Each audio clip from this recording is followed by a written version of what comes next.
Hi, welcome to Jazz Improvisation Techniques. My name is Gregg Fine, and over the next couple of hours, we're going to be looking at concepts of jazz improvisation in the context of different tunes that I've created specifically for this course.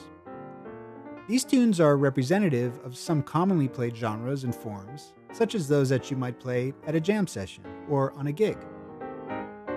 By the way, jazz musicians often have their own words and expressions for various things.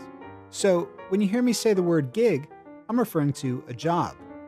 As in, these are the type of tunes that you'd commonly be asked to play on a gig.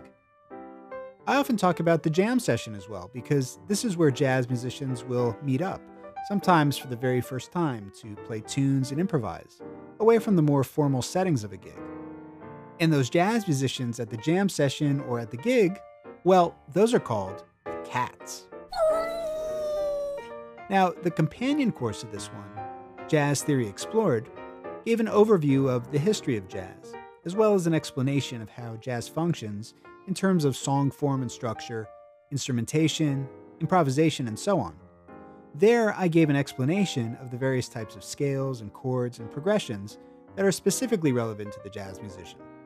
And finally, I gave some exercises and patterns to help you begin getting material under your fingers.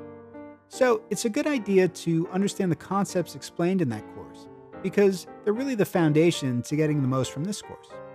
Here we'll be taking actual tunes and showing the application of jazz and jazz improvisation concepts and context.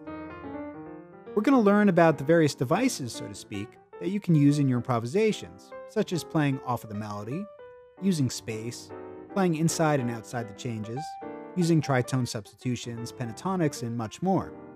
As usual, I'll be providing verbal explanation of the various ideas, but the focus here will really be on listening to the musical examples given. So let's get started in the next video with a jazz standard type tune, and we'll explore some of the concepts inherent to it.